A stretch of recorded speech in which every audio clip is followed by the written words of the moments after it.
A young British girl suddenly disappears whilst working as a hostess in Tokyo. To anyone who knew Lucy, were completely out of character.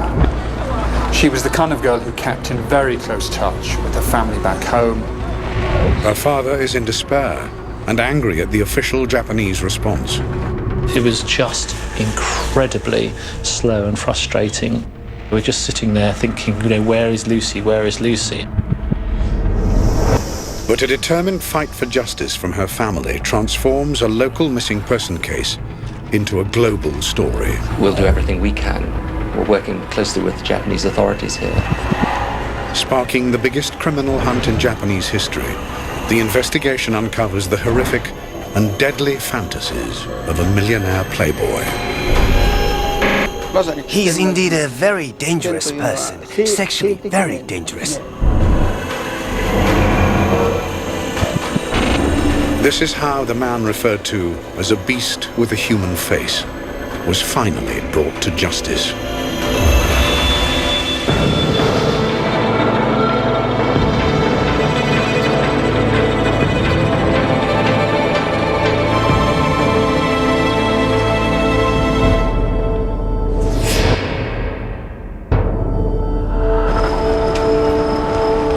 Tokyo is one of the most dynamic and modern capitals in the world. It's a magnet for tourists and an exotic stop-off for young travelers. Every year, thousands of women from all over the world are drawn to the easy money on offer working as hostesses in Tokyo's nightclubs. Richard Lloyd Parry is a journalist working in Tokyo who covers the case from the start. The word hostess in London or New York would suggest something really rather seedy, not all that far from a prostitute. In Japan, that's not the case. These bars are places where men go off to work to have a drink and just to talk to the girls. Leah Jacobson, an American expat living in Tokyo, worked as a hostess for over 2 years.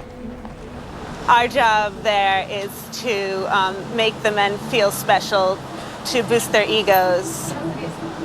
There are hostesses there who will fill your drinks and they'll light your cigarettes and they'll pamper you. They'll treat you like a movie star.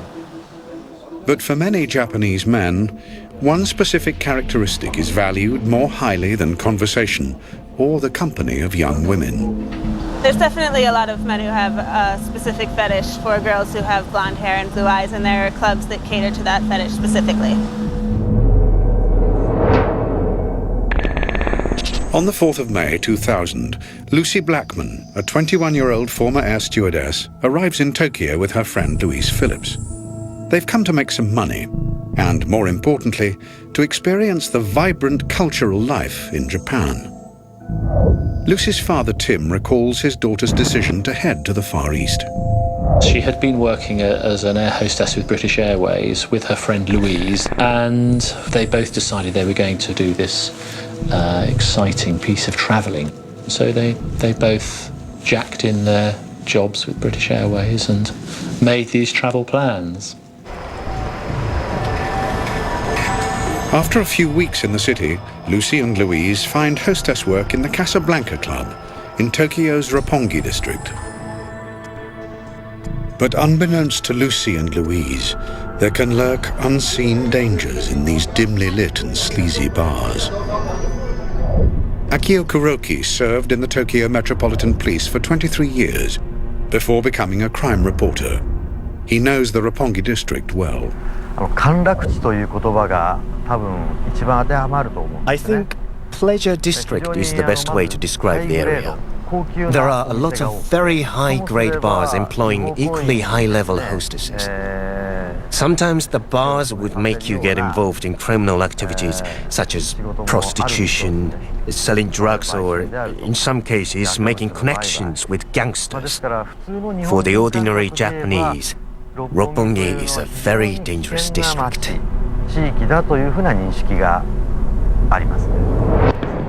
In this twilight world of Roppongi clubs, young foreign girls must go on organized dates or dohans with clients who take a liking to a particular hostess.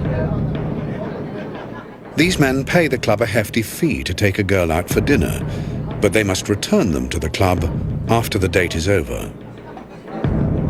It's a paid date, and they take you to a nice restaurant, they show you off around town, you get to pretend like it's a real relationship, even though everybody who sees you knows that it is absolutely a Dohan. She would explain about these things on the phone and say, well, you know, if I can get this Dohan, I say, well, what's that? Oh, well, you meet the chap and you go and have dinner and then you bring him back to the club and you get paid a lot of money for that. And I thought, well, you know, if that's what you're doing, try and do it. On July the 1st, 2000, Lucy Blackman fails to return to her apartment after going on her very first Dohan with a client from the Casablanca. The next morning, her friend and roommate Louise Phillips receives a disturbing phone call from a man claiming to know where Lucy is. Worried and upset, she immediately calls Lucy's mother in the UK. Hi Jane, it's Louise. Look, I'm a bit worried. Lucy, she didn't come back last night and I've just had this guy on the phone who says that Lucy's joined a cult. For Lucy's father, it's distressing news, and alarm bells are immediately ringing. I couldn't believe that Lucy would have voluntarily opted to go into a religious cult because that was not her kind of lifestyle. The family are desperate for any details surrounding Lucy's disappearance, but the time difference is making the exchange of information difficult. Less than 24 hours after her sister has disappeared, Sophie Blackman takes decisive action. Sophie said, well, I'm going to get on a plane and go out there. And I said, well, I can do an awful lot more at home here on the telephone for 3 or 4 days, talking to as many people as I can and trying to find out about it. Fears for Lucy's safety are growing with every passing hour. Now in Tokyo, Sister Sophie is in touch with the British Embassy and the Tokyo Metropolitan Police. But after 2 days in the city, she's left bewildered by the response to her sister's disappearance. Despondent and frustrated, she phones their father Tim in the UK. Sophie had been ringing me up saying, I'm getting absolutely nowhere with this dad. They're not interested because Lucy was a foreign national. I'm only a girl. There's a terrible sort of blight against women out here as a woman's viewed very much as a second-rate citizen, and they're not even registering Lucy as a missing person at the moment. Tim realizes he needs to act instantly. With little idea where to begin the search for his daughter Lucy, he gets on the next plane to Tokyo. A young British girl working as a hostess in Tokyo has gone missing in suspicious circumstances. 21-year-old Lucy Blackman, an ex-air stewardess from Sevenoaks in Kent, has been missing for a week. Her father, Tim Blackman, is distraught and has flown halfway around the world to begin the desperate search for his daughter. I was suffering from shock. Somebody would tell me something and I would forget it instantly and I wouldn't remember who the person was. I was in a really poor mental state. On arrival, Tim knows time is of the essence, but he's immediately frustrated and bewildered by the police response to Lucy's disappearance.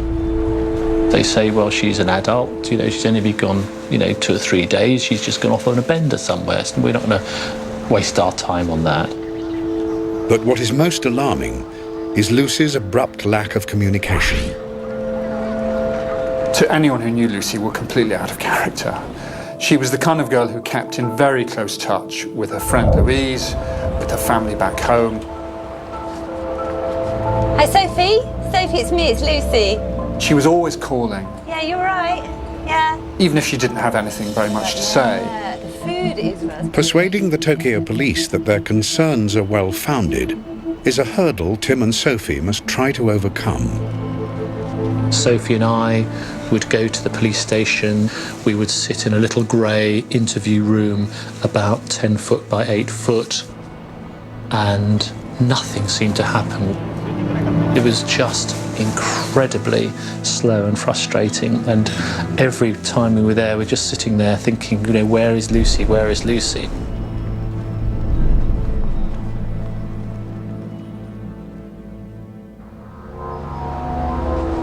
12 days after Lucy goes missing, and with the Tokyo police offering so little help, Tim decides he must launch his own investigation.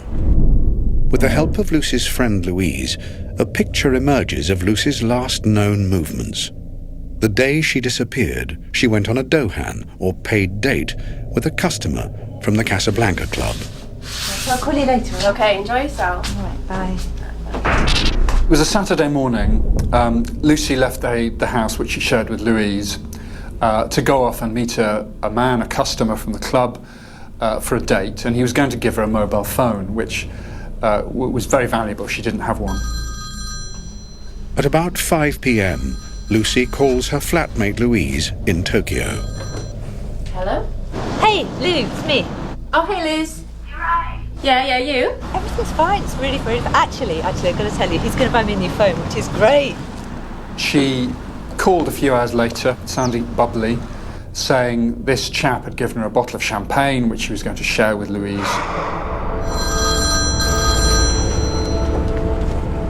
At 7 p.m, Louise gets another call. Hey. I'm at his place now. Right. Well, what time are you going to be back? What time is it now? It's 7.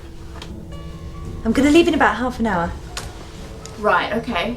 Okay, bye. Thank you.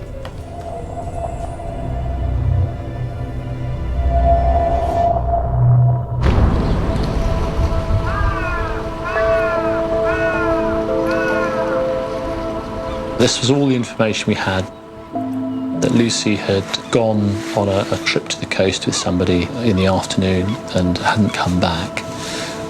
We knew it was serious because she would always want to come back. She'd got arrangements with Louise for that evening, which she broke, and that's not like Lucy to do that. Tim goes back once again to the Tokyo police. He knows that a trace of the phone she used to call Louise could lead them straight to Lucy. The Tokyo Metropolitan Police were telling us quite categorically that it was against Japanese law to investigate telephone conversations because it was against the privacy laws. The family are hugely frustrated. Yet again, Tim must move the investigation forward without the full assistance of the police. He decides to turn to the media to increase the public profile of the case. He organizes a press conference. The thought that she may have suddenly become interested in a religious cult over a Saturday afternoon is very unlikely. Kentaro Katayama is a Tokyo journalist and television presenter following the case. The family were very helpful to the case. At the time, when you watch on television, and you basically every single day, we saw them on the streets giving flyers and asking for information. Tim's use of the media is paying off. The case has gained huge public interest. But despite the increased profile, the investigation remains slow and ineffective. Undaunted by police indifference, Tim spots an opportunity to further highlight his desperate search for his missing daughter. When we knew that Tony Blair was coming to Japan, we met and were filmed, and he also spoke to the Japanese Prime Minister about the case. So at that point it had really reached the zenith of coverage and importance. We'll do everything we can. We're working closely with the Japanese authorities here. The police came under a lot of pressure, largely because of the efforts of Tim Blackman and the way that he brought political pressure to bear on the Japanese government. The massive media coverage and the intervention of the British Prime Minister are turning the investigation into one of the biggest missing persons cases in Japanese history.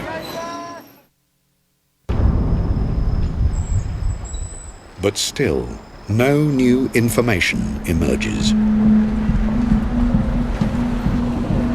The Japanese local businessmen running these bars and clubs, they didn't really want to get involved with the police, and there were a lot of expat young women working there who we knew the last place they would go if they had any information was to the police. If you go to the police, the first thing the police do when you go to a police box is they ask for your papers. They ask for your alien registration card. So they would be afraid of getting deported. Tim realizes he must employ new tactics if he is to trace Lucy. By setting up a hotline, we hoped that it would bring the information to us that wouldn't otherwise have come out. They receive over 100 calls almost immediately. Several of the calls are from girls who worked in Roppongi hostess clubs. We'd had a number of phone calls, and I found myself with girls who were telling me about experiences they'd had where they'd gone off with this chap in a very fast car, and he'd been taken to the coast, and then they'd gone to a condominium, were having dinner or drinking a very special wine.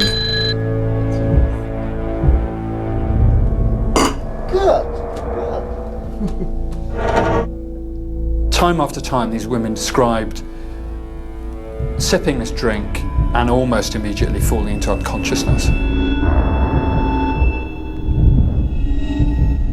They'd woken up the next day and felt absolutely terrible. I can remember in the night seeing a little red camera light, and had gone back to Tokyo and been violently ill for a number of days. Many of the girls also describe the man accompanying them on their dohan as a very wealthy, well-dressed Japanese man in his late 40s. Police intensify their investigations around the Roppongi clubs and reopen any criminal reports involving the rape or abuse of hostesses. Lucy's mother, Jane Steer, approaches Di Davis, a retired officer in the British Metropolitan Police, to join the hunt for her daughter. So the first thing one would expect is to look at any allegations, and it's not rocket science, where a Japanese or anyone is alleged to have drugged or abducted or raped or what have you. That's fairly standard police procedures. But bear in mind they had 80 to 100 detectives working on this allegedly, so they did take a little while to get going. But Japan's privacy laws are still proving a big obstacle to Tim's progress in his search for Lucy. We had a serious problem. Lucy had made phone calls on a mobile phone. This should all have been possible to track. Tim and Sophie make a direct plea to Derry Irvine, Britain's Lord Chancellor who is visiting Japan, in the hope his legal expertise can help them. He persuaded them that a police investigation was also confidential and private, and therefore to investigate mobile phones through a police investigation was not a contravention of people's privacy. Now able to trace the location of Lucy's calls on the day of her disappearance, and with the information from the hotline, police have a name. 48-year-old Joji Obara. Investigating officers arrest him at his Tokyo home. With a prime suspect in custody and senior officers preparing to interrogate him, it's a major breakthrough in the case. Lucy Blackman さんとはどうやって出会った？言いたくありません。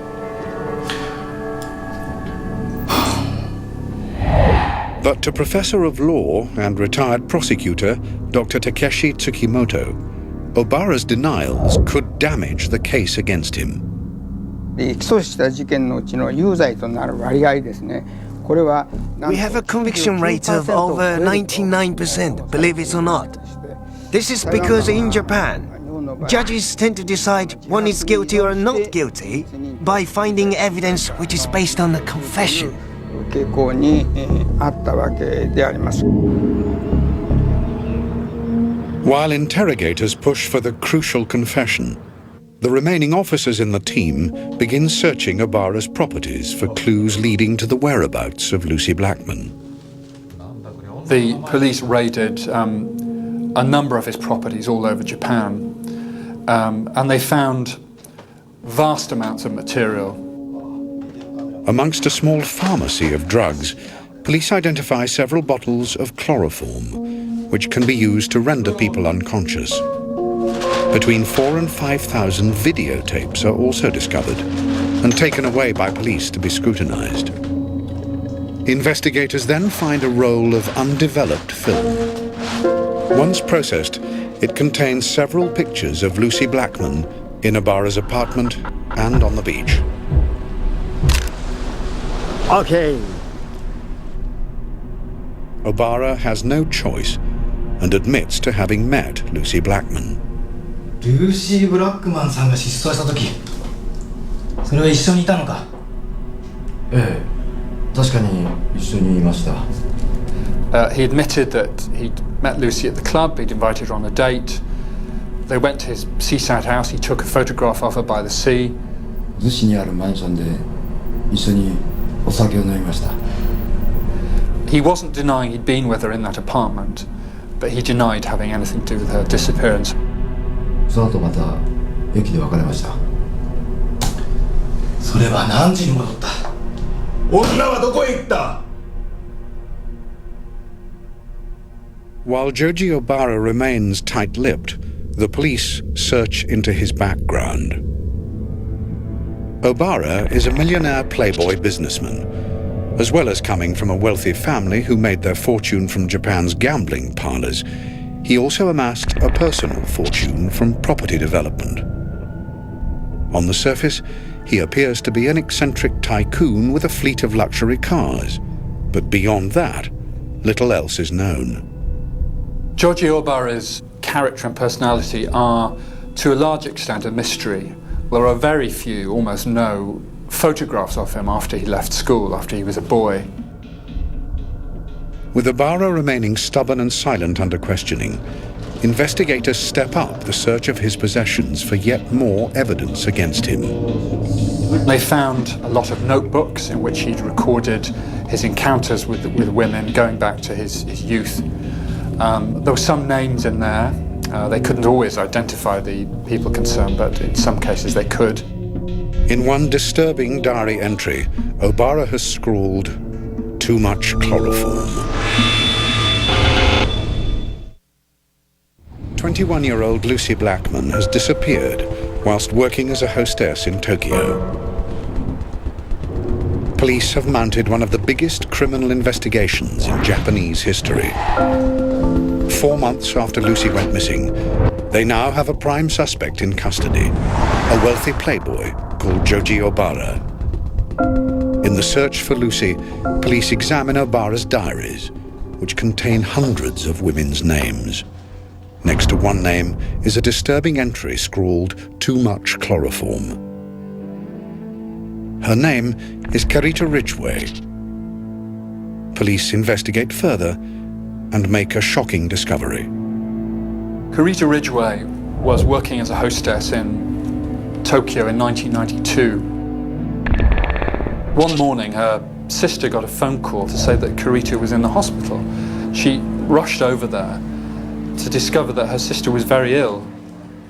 A man calling himself Mr. Nishida brought her to the hospital. 何か心当たりはありますか？昨日の夜かな。生牡蠣食べたんですよ。夕べ生牡蠣をお召し上がりになった。はい。 She'd been out on a date the night before with a customer, and he explained that Karita had apparently eaten a raw oyster, which had caused this devastating failure of her liver. After 12 days in hospital, doctors decide there is nothing more they can do. On February the 29th, 1992, her family agree to have her life support machine turned off.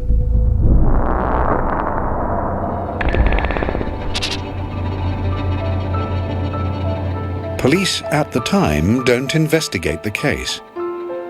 Then, 8 years later, in 2000, and 3 months after Lucy's disappearance, The Blackman case is front-page news in Australia. Carita's former boyfriend and fiancé was in Australia and read about the Lucy Blackman case and the arrest of Giorgio Barra in an Australian newspaper, and immediately wondered if there was a connection. Despite Carita Ridgway being cremated in 1992, one piece of crucial evidence remains. Remarkably, the hospital had preserved a sample of Carita's liver, so they were able to take that and to test it once again and to find traces of the chloroform which had been used.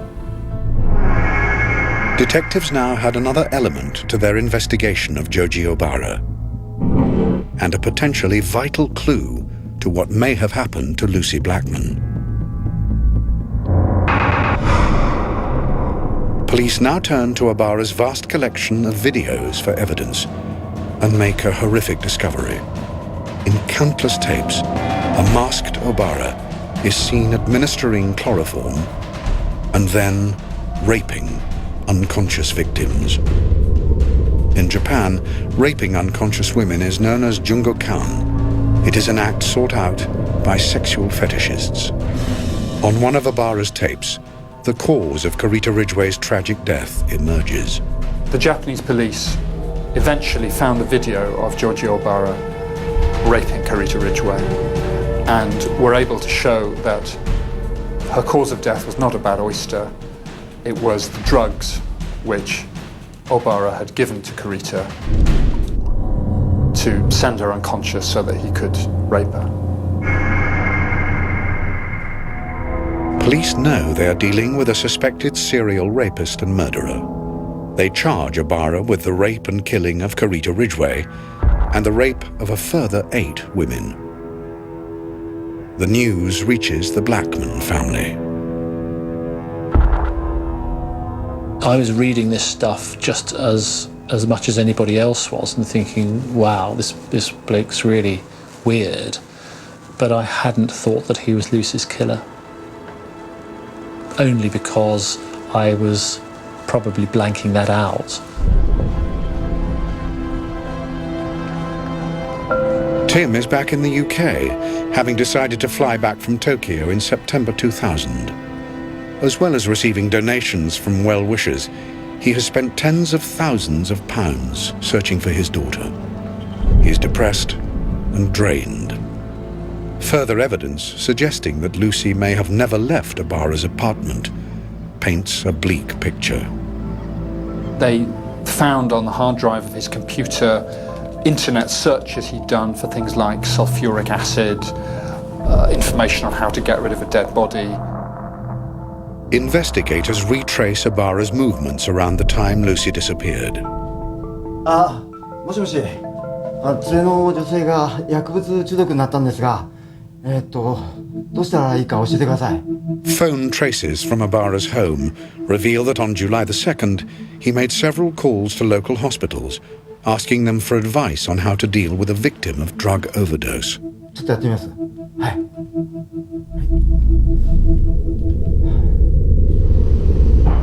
On July the 3rd, the caretaker of his block called the police to complain about strange noises coming from Ibarra's apartment. He got into a bit of an argument with the caretaker of the apartment block, and 2 local policemen came round and knocked on the door.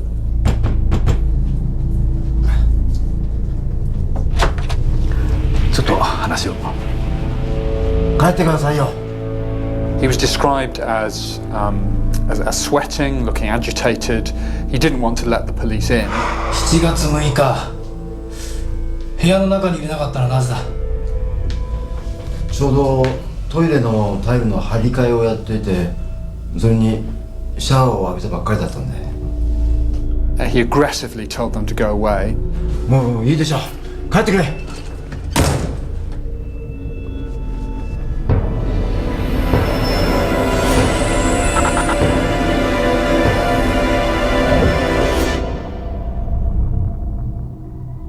Despite Ibarra's odd behavior at the time, the officers were powerless to take any immediate action. 脅迫不正の侵害、ともかく Only in cases of imminent and unlawful infringement can the police rush into the room. For example, if there was a woman screaming in the room, she is shouting for help.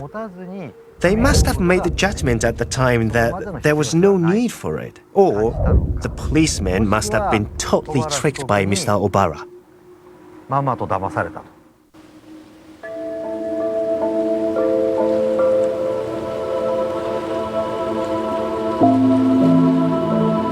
It is now over 7 months since Lucy's disappearance. Obara has been in police custody for 18 weeks. Police broaden their investigations to the area around Obara's seaside apartment. They walk past the tree line and over the rocks to a cave overlooking the bay. In the mouth of the cave, they find an upturned bath. I was sitting at home watching the news on the television, and here were all the blue sheets, and they were recovering something from the beach. From under the bath, they recover several bags containing body parts and a block of cement. I suspect everybody knew this was Lucy's body, but I didn't believe it to be Lucy's body. When post-mortem examiners cut into the cement, they find a human skull. Using dental records, the remains are confirmed as those of Lucy Blackman. And that, I think, is probably the first and only time that I actually believed that it was Lucy. And that was in the final moments of her pieces being found.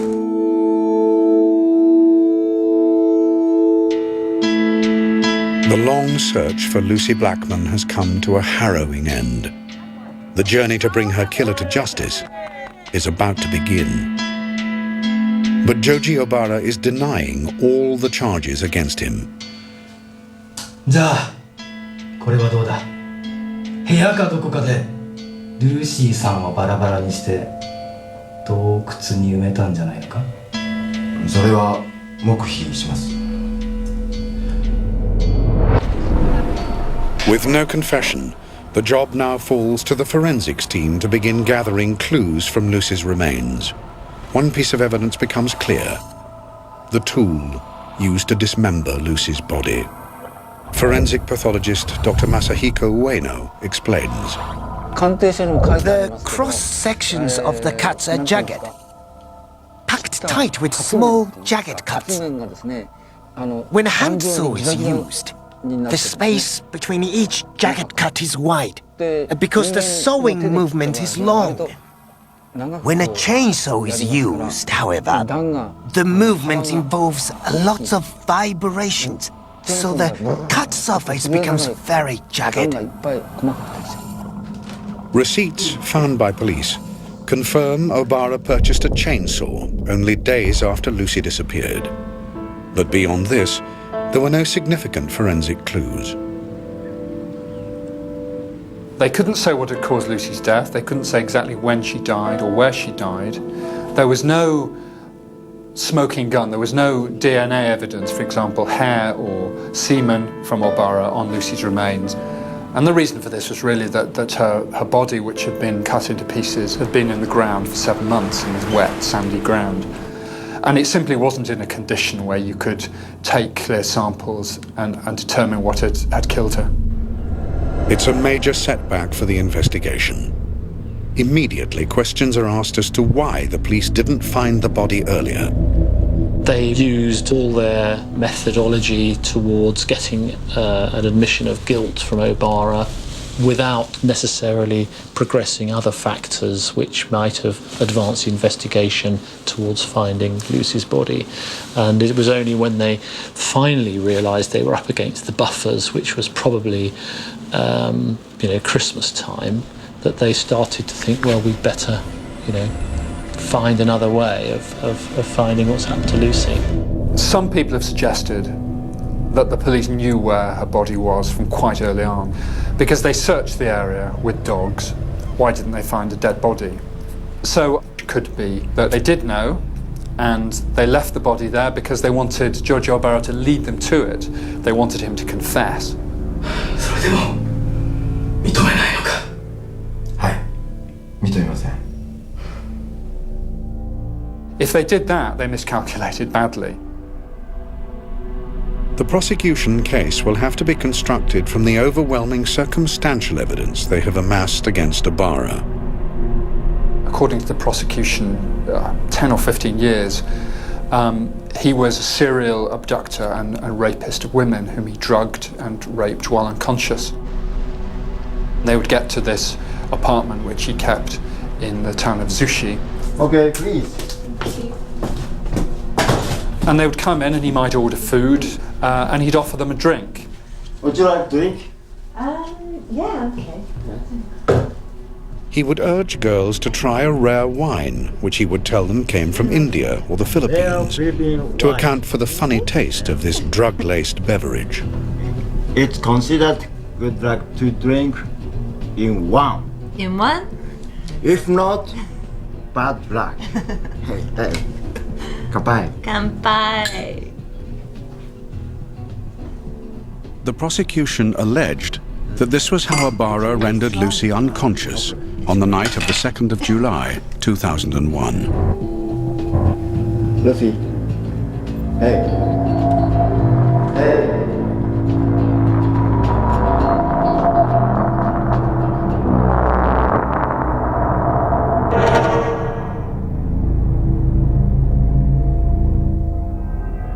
Joji Obara is charged with the abduction, the rape resulting in death, and the disposal of Lucy Blackman's body. He will also face 8 other charges of rape and the murder of Carita Ridgway. On the 3rd of July 2001, at a court hearing, Obara pleads not guilty to all of the charges. His trial is set for November 2003. Tim and his family will finally have their day in court. But during the trial, Tim Blackman becomes embroiled in a controversy that turns public opinion against him and divides his family. His trial begins in November 2003 under intense media coverage. For Lucy Blackman's family, it's a bewildering experience. I had been asked many times what did I think it was going to be like, and it was such a surreal experience that it really felt almost like we were the extras in a TV drama. Did I feel angry? No, I didn't feel angry. Did I want to leap over there and stab him? No, I didn't want to leap over there and stab him. It's a most strange feeling. As the trial begins, Obara's defense lawyer, Yasuo Shianoya, immediately attacks the raft of circumstantial evidence. This case is very difficult. There are huge differences between the prosecutors and the defense counsel. For example, we don't know the cause of Lucy Blackman's death. In short, there are many things we don't know, and many areas in which we cannot get the facts straight. The defense was saying, you can't prove this. There is no proof that our client, as you say, raped, killed, and cut up this woman. All there was circumstantial evidence, and the defense lawyers did their best to suggest alternative explanations for all these small items of circumstantial evidence. For the Blackmans, the trial is made all the more painful as the judges hear evidence for one short session every month. Progress is agonizingly slow. We'd been warned many times that this trial was going to be protracted and that it was going to go on for a long period of time. I hadn't really quite imagined that that would be such a long period of time. On the 30th of September 2006, 3 years into the trial, events take a bizarre turn when Joji Obara makes an offer to Lucy Blackman's parents. Well, I was told quite early on to expect some sort of offer of reparation from the defendant, and I sort of said, well, that sounds a bit odd. The defence, on behalf of Obara, offer Tim and his ex-wife Jane Steer over £450,000 each. What sometimes happens in Japanese criminal cases is that a defendant who's pleading guilty will pay some money to the victim as a token of apology to make things better. The reason why he paid the money was due to moral obligation. His position is that he is not responsible in terms of law. For example, in Lucy Blackman's case, he says he has a moral obligation in that an invitation to his room resulted in her tragic death. Tim accepts the offer, but Lucy's mother, Jane Steer, rejects hers and publicly criticises her former husband's decision. Jane would say that the prosecutors have said, do not accept any money at this stage. But he took it. When he accepted that money, what did you think? I just couldn't understand morally how a father could take money before the end of a trial from somebody like Joji Obara. Morally, I think it's not right. I considered that given the trauma and everything that the family had been through, that I'd accept the payment, and that's what we did. On the 24th of April 2007, after a trial spanning 4 years, the panel of 3 judges finally reached their verdict. Tim and Sophie Blackman are at the back of the court when the verdicts are read out. There's a huge roar of chairs being pushed back on the floor as journalists rush to go out of the door. We don't know what's going on. 55-year-old Joji Obara is found guilty on all 8 counts of rape and the rape and killing of Karita Ridgway. But on the charges relating to Lucy Blackman, he is acquitted. We feel that, in many respects, Lucy has been robbed of her justice. Lucy's family are very disappointed today, I think so. But I ask Lucy's family to understand this judge's decision. Initially, Sophie and I were really upset and dumbfounded that they could take all this evidence that was there and come up with this conclusion. But the verdicts relating to Lucy Blackman are immediately appealed by the prosecution. On the 16th of December 2008, the appeal verdict is announced. Joji Obara is found guilty of abducting Lucy Blackman and dismembering and concealing her body. This has been a harrowing ordeal, not just for today, but for over 8 years. But at last we have 2 guilty verdicts and a life sentence for the crimes Obara committed against my wonderful Lucy. Joji Obara will spend the rest of his life behind bars. But for Lucy's family, the sentence will never heal the profound emotional wounds they have suffered. The firstborn child is always very, very special, I think. I was a young man of 26 when she was born. There's a picture of her and me walking along a lane, and she's probably about 18 months old. Her little blonde head is right down here. And all I see is this tragic path.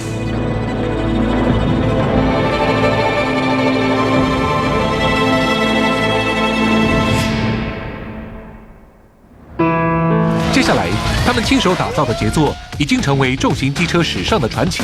他们之间爱恨强烈的复杂关系也毫不逊色。超炫美式机车全新一季接着播出。